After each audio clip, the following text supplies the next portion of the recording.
What's going on, guys? This is Joe Tallarico, and you're listening to the Aha Moment podcast, where we find regular people who said no to playing it safe, failed along the way, and are in the middle of their grind to the top. Here's how they think when everyone else tells them no.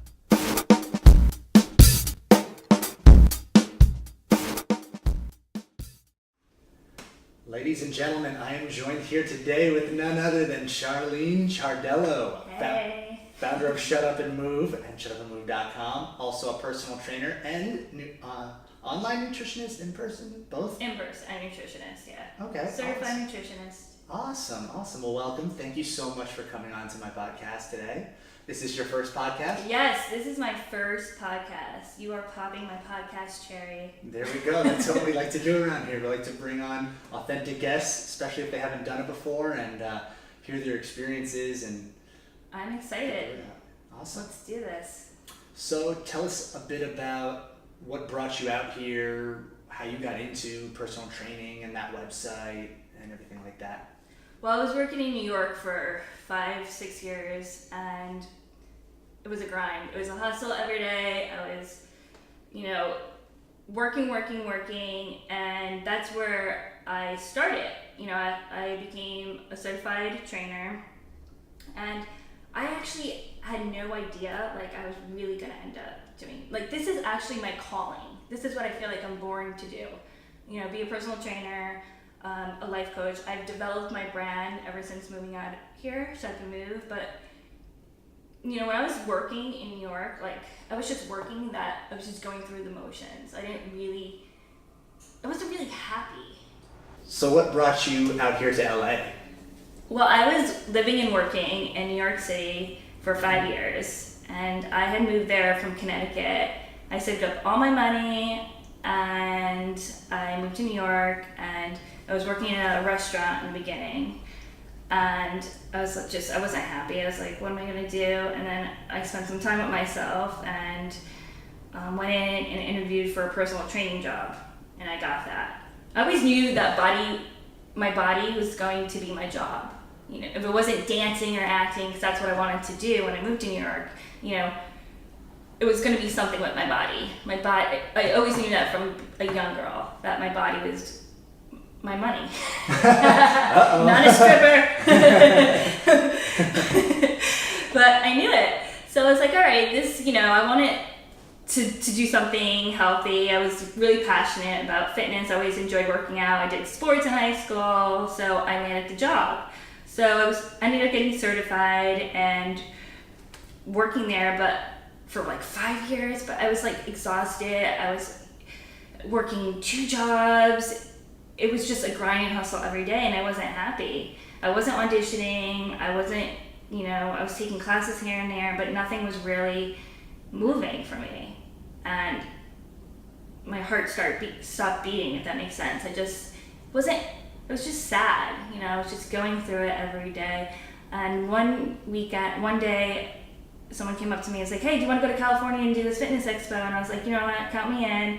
And I came out to California and I did this fitness expo, and I was just like, oh my God, I have to be here. Something I always told me to move to California. I was like, I have to be here. And I made that choice when I got back from the expo. I packed 5 bags and jumped on a plane, put my 2 weeks notice in, and never looked back. That's awesome. I love that, because so I came from New Jersey originally, and the biggest thing, anyone I know that's moved out here, the biggest thing is they all have a friend or friends or family who are like, how do you just get up and move like that? And they make it sound like it's this really hard process that you have to really plan out and have perfect. And you just showed the perfect example of just it was a place that was calling you. You felt the need to come out here, you packed your bags, and you did it, no questions asked. Exactly, that's what it was. I followed my heart. It was calling me.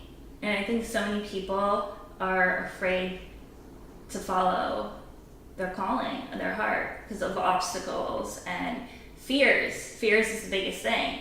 And I was moving across country, so it was, of course I had those questions. I'm like, oh my God, am I what's gonna happen? But I was just I have to just take this leap of faith and shut up and move and do it. and I could always come back if it doesn't work out.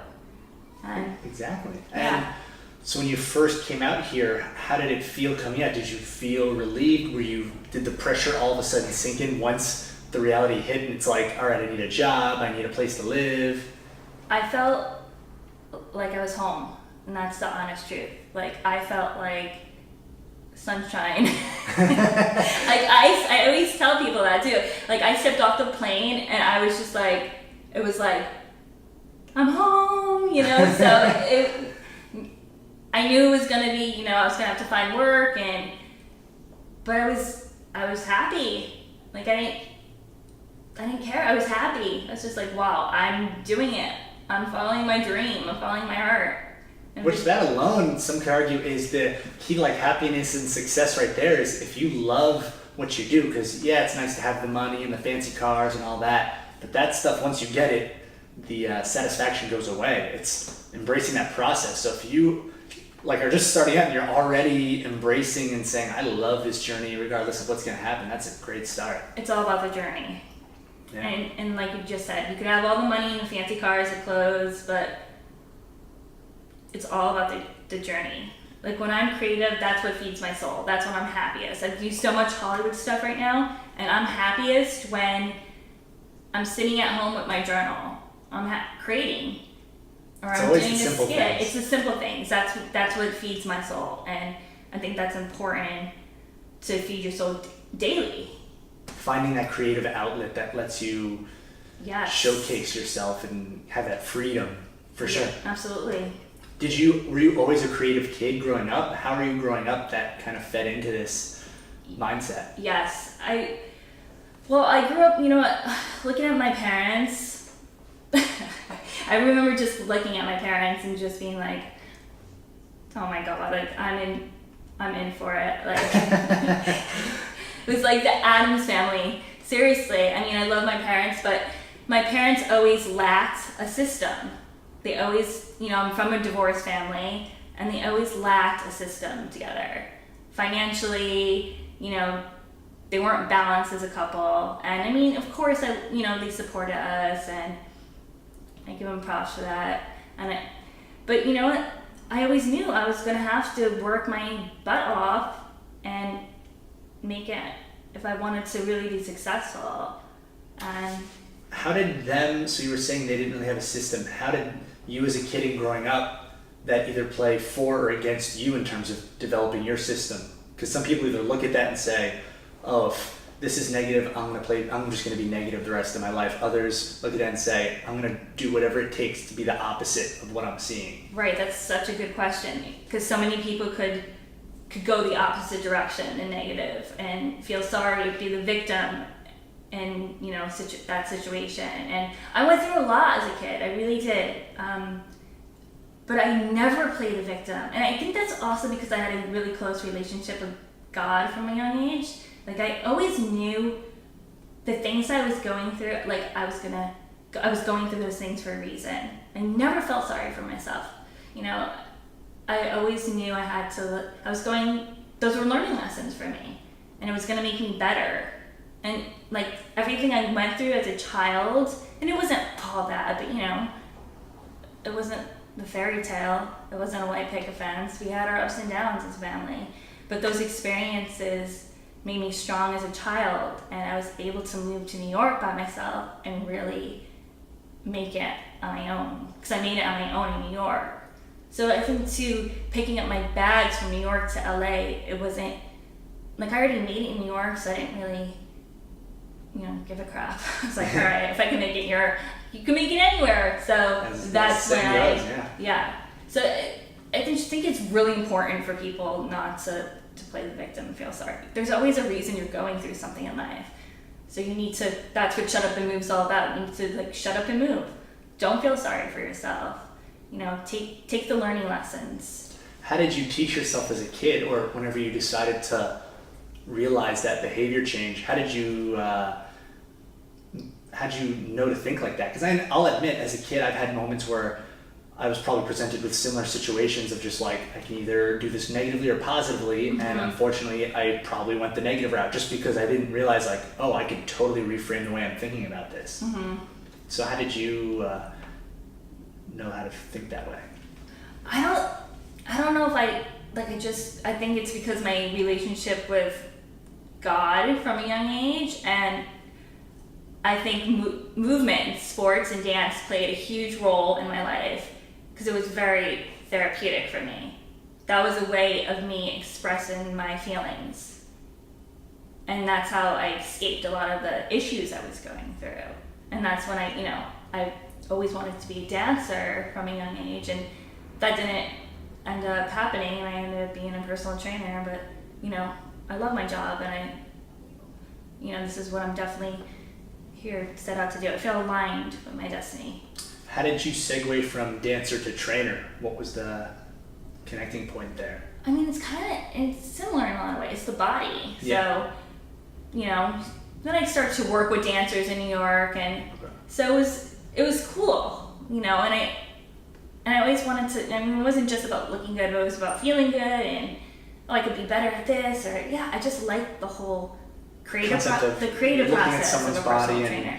Yeah, it was exciting for me. Okay, that's awesome. And then having my parent, my philosophy is training people from the inside out. So having to deal with my parents from a young age, and that's exactly what I teach now. I train people to teach them how to have a balanced life, or we try to figure that out together. And I'm really about creating a realistic system to try to bring balance into people's lives. Okay. I find that very interesting that Shut Up and Move is about creating that system when, as you just said before, when you were growing up, there was no system. So I love that, you kind of because they say that I guess the thing we end up, I don't want to say craving the most, but the thing we end up seeking out or trying to be the most of is whatever we lacked the most as a child. And so it's cool to see that your biggest thing is helping people and giving them feedback so they can construct a life worth living. Right. That's awesome. I feel like balance is definitely the key to happiness. Did you have along that way, whether it was in New York or out here in LA, did you develop your own support system of friends throughout the years that kind of helped you move along? Yeah, I mean, I have a small group of friends. I keep my circle tight. People who really just feed my spirit, who are like-minded. I don't care about having a million friends. I just want good, loyal, trustworthy people in my life. So that's where I go with friends. And you have to be on the same page. Yeah, for sure. And so now what's your biggest goal to Shut Up and Move right now? What are you in the process of creating that you'd like people listening in to hear about it, or if they're interested to hear about it? I think I want to go into TV with it, and awesome. like a TV show. Okay. Traveling or. Yeah. How do you, so now that you have that goal set, how do you set up smaller goals to obtain that bigger goal? What do you have a system for yourself in terms of how you set smaller goals, where it's the 1 week out, 3 months out, or do you kind of take it day by day and you're more adaptable? No, I set goals. I write everything down. I have a journal for personal goals. I have 10 million journals. You should see. The journal queen. Seriously. To-do list, all that. No, I set monthly goals for myself. Okay. Yeah. And then what happens if you set that monthly goal and let's say you either came short or didn't hit everything you wanted to within that month? How do you readjust? I think it's and I don't always do this, and I'm starting to do this now. I think it's just important to weekly check in with myself, and a lot of people don't do that, and to see where I'm at, and I fall short of that sometimes, and I think it's important for me to be all right, how am I doing? What could I be doing better tomorrow? So I've been making those small little changes, but if I don't hit the goal, I'm not hard on myself. I mean, it's not the end of the world. I'll just work harder the next month, or see where it's about time management, or if I can make time to do something. If I don't hit it, it's usually because of time. Okay. And it also brings up the bigger point of set your goals and definitely go for them, but you also shouldn't necessarily attach yourself to making sure that goal's hit on that day. Otherwise, you totally messed up your plan. It's like you said, like if you didn't get it done, figure out why you didn't get it done. What didn't go right? Is it your time management? Time management. It's usually, you know, I'm not using it properly. So for other people who are setting goals or trying something new, what do you think is the biggest habit that holds them back? I find so many people just don't take the time to like really reflect and ask them. They don't spend time with themselves and ask themselves like what's, you know, who they are, what's really important, or you know, people use a lot of excuses. Yeah. So a whole lot of excuses. It's even for me when I'm training a client or you know assessing a client, and that's why we set up the whole system. Everyone's like, oh, I don't have time. But then when we sit down together, we figure out you do have more time than you thought. So that's interesting. How do you, because you do work one-on-one with clients, and I know from having been a trainer myself that's huge. People love, it's easier for them to come up with excuses than anything else. Yeah. So how do you break it? Yeah. Well, that's a challenge. I think that's what makes somebody a good trainer, because I always say, I call it the switch. The switch needs to go off in somebody's head. And I consider myself a coach before a trainer.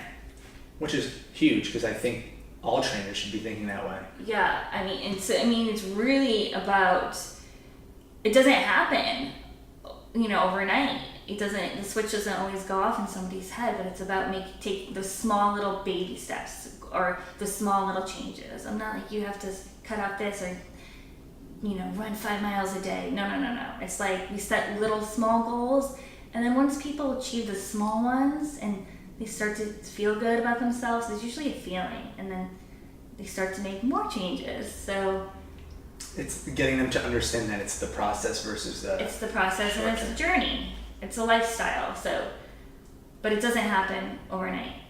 They have to want to do it themselves and want to change themselves. But once they start to see results and they start to feel good about themselves, then, you know, that's when the switch goes off. Yeah, I like that, the switch. The switch in the head. Along those lines, I always felt that if you couldn't see yourself doing it in 6 months, then it's too big of a change you're trying to instill in yourself. Yeah.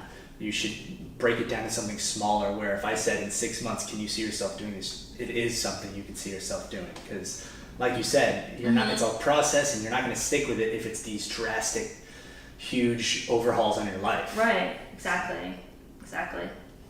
What do you do, whether it's with yourself or with your clients, on days that maybe they fall short and don't hit it? Like, what kind of talk do you have with them if they're feeling down and they're just like, I'm not hitting my goals, I'm not losing weight, I'm not achieving anything? If they're not losing weight, then we would do a reassessment. Okay. Or, you know, and I don't believe in counting calories. I teach them how to eat balanced, and, you know, I do a whole nutrition analysis with them. So if they're not losing weight, there's usually something off in their equation. So then we figure it out, or what it is we have to change. Or they're not doing enough cardio, they're not, you know, they're drinking too many glasses of wine, or whatever it is. It's probably the wine. Yeah, it's the wine. Is there anything that you feel comfortable doing that most people find uncomfortable doing, whether it's in scenarios like that or just in your everyday life? That's a good question. That I feel comfortable doing that other people don't? I don't know, let me get back to you on that. Yeah, no worries. Do you have anyone in your life that played a big influence on shaping who you are today? I would say my dad. He always worked hard all his life, and he's always been there. He's been the rock in the family, and I really look up to my dad, and he's always kept it real. We have a good relationship, so. Does he have a similar mindset that you have? Does he the same work? No. Oh, it's so different. Okay. Not really. Interesting. So how does someone with such an opposite mindset gets you to have such an opposite mindset? You'd think you'd adopt the same line of thinking he did. I mean, we have a similar personality, like both, crack jokes and stuff. But I feel like no, he has. I guess we have the same values, but definitely not the same. I'm gonna say I've always been a woman of a lot of faith, and that's played a huge role in my life. I think I believe in myself. I'm not afraid to take chances. I don't let things or anyone hold me back. So I'm gonna say that that's played a huge role, being a woman of a lot of faith. Okay. Yeah. No, I totally support that. We all need something that pushes us forward, whether it's a person, whether it's faith, as you said, whether it's a TV show. Giving it to God. Yeah, there you go. Amen. Amen to that. Preach. Yes. Which then brings me to so we go from having a certain mentor in your life, or someone influential, or something to look up to. We could see, especially in today's social media world, how that completely backfires, and people get so caught up in seeing what other people are up to that... So caught up. I had to take a break. I took a 5-month break. Oh wow, that's a lot. Social media language. I had to cleanse my soul. Yeah, I took a break, and I had to just, like you said, it's based on, it's a popularity contest. It's false. So many nowadays, especially in my business, everyone's like photoshopping or getting, the Brazilian butt lift. What do you think about the Brazilian butt lift? I didn't even know about that till someone brought it to my attention. I didn't know that was a thing, which it's is like dumb in itself. Basically going to the dentist. It's like, girls are doing it. It's just like, it's a thing. It's a thing, yeah. And what bothers me is that everyone is claiming to squat for it. And I just can't imagine being a young girl in my teens thinking that this is real. That's what bothers me. And not only that, I saw the way that girls position themselves for pictures. So it's not just, for anyone who doesn't know, which I'm sure you do already, but when these girls pose for an ass shot, let's say in a bikini, it's not like they're just standing there with their butt a little out. If you saw them in person, it's super exaggerated, low back. Yes, super exaggerated. Yes, photoshopped, and yes, it's insane. It's I've seen a couple of them in person. Obviously, I'm not going to name names, but I'm like, where's your ass? You look at them and confused. Yeah, that's not the ass that I see. It ends up being so underwhelming because you're like, you look nothing in person they look totally different. I've seen a couple shocking Instagrams like that, where I've seen them in person, and it's especially with the butt, going back to the butt, I'm like, wow. It wasn't bad, but it was like any other girl's butt, which goes back to what you were saying, is you've got these girls who probably have the same size butt as this girl. Yeah. And the same size, yeah, now she's got a whole psychological complex about it. Exactly. And guys are doing it too. The guys are photoshopping their pec muscles. Gotta get my bicep an inch bigger in this picture. Yes, it's happening. So that's what bothers me. So in a world where it's so much saturation with that, how do you find, or how do you deliver a profile or an image that's both stays pure and informative, but still grabs their attention when they're all focused on no, I just want to see looks and this and that. How do you, because some people are just all about the visual and they don't care about the information. So how do you show them the information is what counts? Yeah, the content is what should matter, but people are visual, so they'll like an ass shot over something that's valuable, like my post. I think it's just, to go back to the question, it's just, for me, it's I don't want to get naked and post boobs and ass. I don't. It's just not, it's not me. It's just not.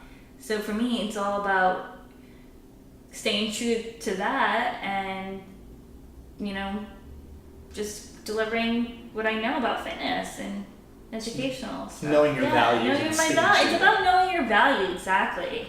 And now it's so disgusting. I mean, people are buying likes, people are buying followers. So people are, looking at, oh, how many followers does she have? And this is a problem I've had. I've been so successful in Hollywood, very successful in getting really, real press.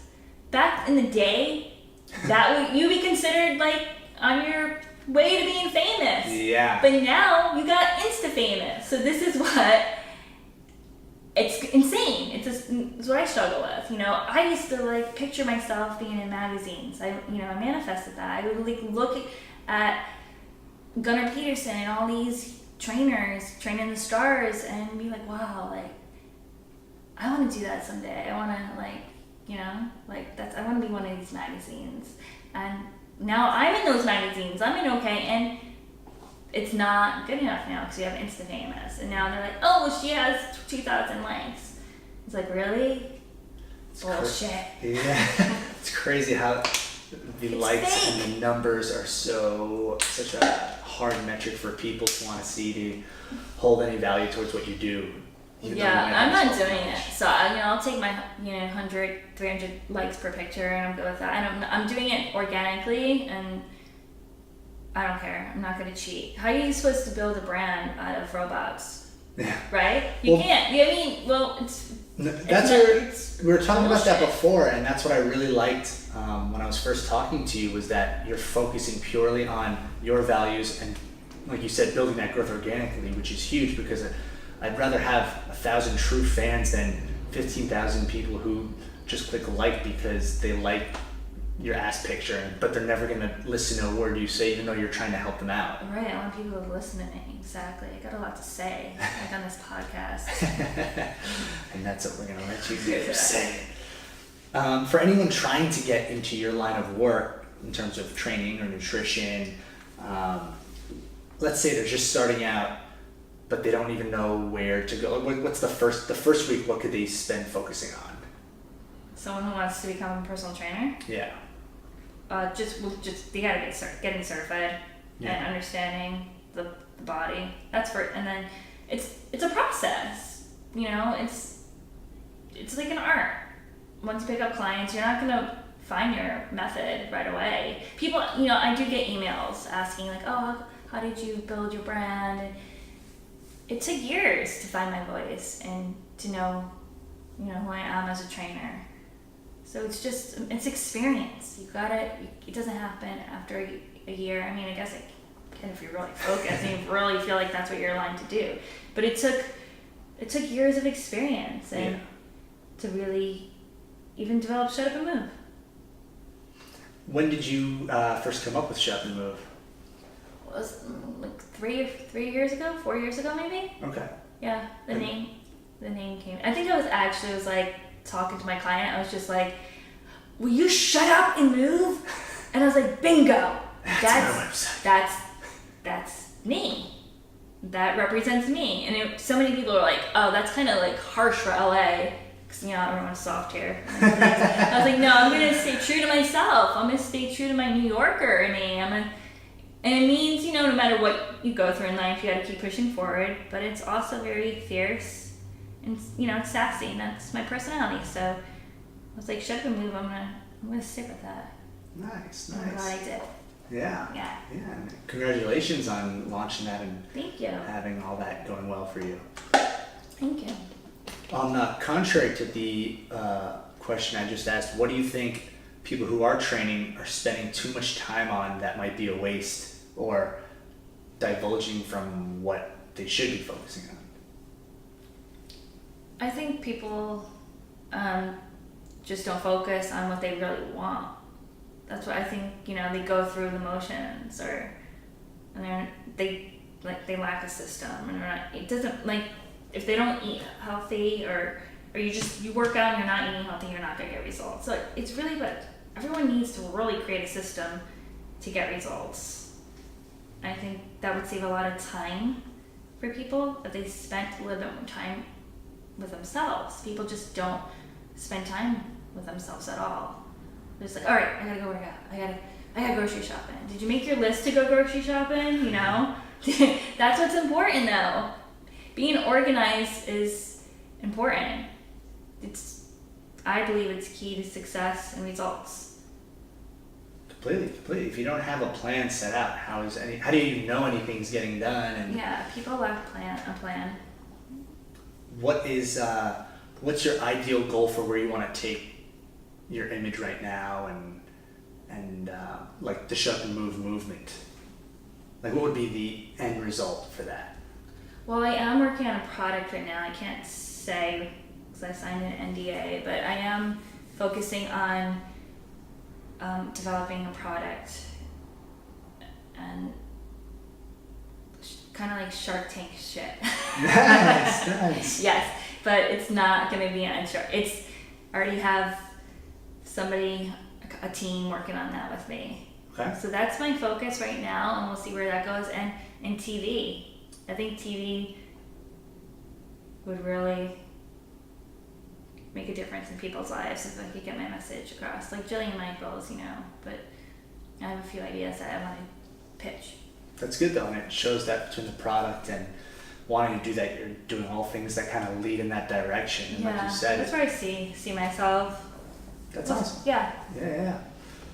If you weren't doing personal training and this life coaching, what do you think would be another job you would be doing instead? What would be your other interest? Ooh.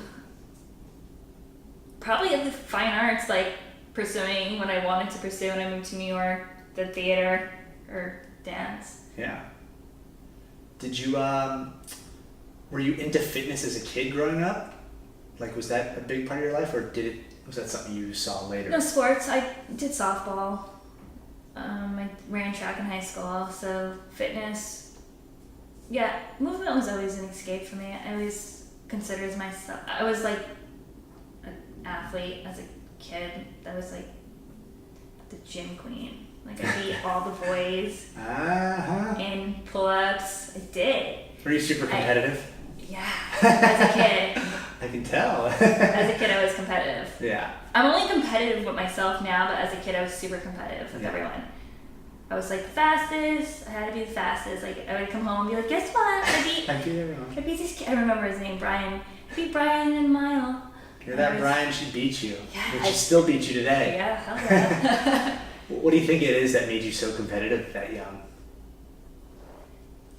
I think it's just because that's where I was a star. I was a star in sports. That's where I felt good. So, the things that were happening in my home life, when I danced or I, excelled in gym, that's where I felt happy.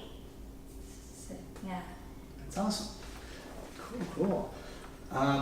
When someone is on their pursuit of whatever it is they're trying to do, their goal, and they've been going at it for a while, and let's say things aren't going so well, what would be your advice on when they should quit versus when they should keep going? What separates that line?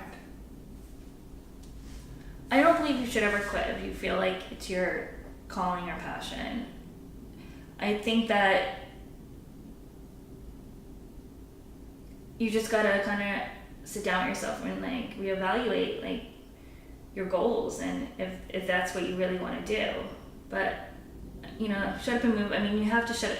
If you feel like that's what you're born to do or something you're passionate about, I don't think you should ever stop or quit just because things aren't going your way. Or I think life's about timing, and success could be about timing sometimes. I do believe it's about timing, and you should never put a timeline or to anything, and just keep pushing forward. Always. Awesome. And was there any traits, whether as a kid or you have now, that some may see as either a vulnerability or a flaw that you find as a strength that you use to your advantage? So I guess an example could be some seeing stubbornness being a flaw or a disadvantage, but you use it to, whether it's meet with someone, nail a deal, or whatever it might be. That's a good question. I'm sorry.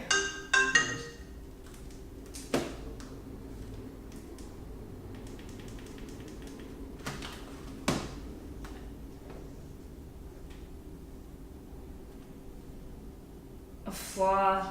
Let me think.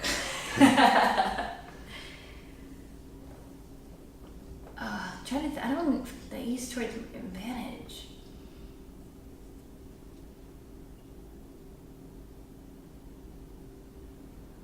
I don't know, I could say that I have one thing that I've learned is that has helped me in my advantage, we'll say this, is to control my emotions. There's been, times where that New Yorker, Italian girl in me would just like flip the switch and be like, no, F you, F you. And I've learned to control that in business, which has been a huge advantage. So I don't get emotional anymore. I think about it and then I walk away, and that's been very powerful to me. Because I used to be super cray-cray. Uh-oh, I'm down. That self-awareness is good, though. That's self-awareness, big. yes, self-awareness. That's good. Bingo. The final question that I like to end on is an actionable tip for people to take with them, and that is the mind action gap. So it's from idea to execution. What's the one actionable tip they could take right now to start their goals and just get that either that foot in the door or just get the momentum going? One tip. I think my advice to everyone is to really just sit down with yourself. Take a journal out, take a pen, and ask yourself important questions like, who are you? What do you want? Are you happy? Are you happy right now in your life? And go deep with yourself and find out what it is that's making you unhappy, and make those changes in your life. Start.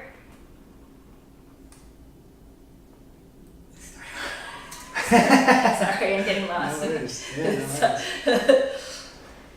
You want me to re-ask you? Yeah, just re-ask it. So the final question I like to end on is the mind action gap in terms of closing from idea to execution, because a lot of people get stuck actually following through with their great ideas. So what's one actionable tip you would recommend that they can put into place this week and get us to start on their goals? I would just suggest taking out a journal, taking out a pen, and asking themselves questions, personal questions. Start with, are you happy? If you answer no to that, you need to find out why you're not happy. Are you balanced? Is this where you want to be in your life? Go deep with yourself, and it starts from there. Asking yourself those questions, and finding out the answers to those questions, I believe, will help you start small goals for yourself, and put you, and help you create a balanced life. Awesome. Drop the excuses. Okay, there you have it. Set those goals, find out why you're not happy, what you need to do to be happy, and everything that's in between there. Write it down. She's the queen of journaling, so take that advice to heart. Find out your why. For sure. What's your social media handle, ways they can reach you, get a hold of you, websites and all? Shut Up and Move. Instagram is my big Snapchat, CC Shut Up and Move, and Facebook Shut Up and Move. And then the website's shutupandmove.com? Yep. Okay, awesome. Yep, and I have an ebook. It's called Shut Up in 7. It's basically for anyone struggling with weight loss, and it's a lot of journal exercises in it. And it starts with, me asking questions and really me just training you from the inside out and helping you create that system. Okay. And it comes with a 7-day meal plan. Oh, nice. That's simple and easy, no counting calories and grab and go options. Perfect. So even that would be a good way for them to see like the intro into the kind of system you use and like how effective it is and kind of your whole line of thinking, because I'm sure that's all encapsulated into that. Oh yeah. So, yeah. Definitely. I wrote it by myself, so it's good. That. And we'll definitely add links to all this in the show notes and everything so people can access that. And if you have any questions, reach out to her or reach out to the Aha Moment podcast on Instagram as well. But Charlene, thank you so much for coming in. Oh, you're welcome. This is fun. Yeah. I'm glad we got to learn a lot about you, and maybe we'll check in again with you in a year and see if you got that TV show and what that product was. Ooh, yes, I'm excited. The pressure's on. TV show. Next time I'm back. Yes, thank you. You're welcome. Is that okay? Yeah, perfect. Sure. Perfect. Yeah. How did it feel?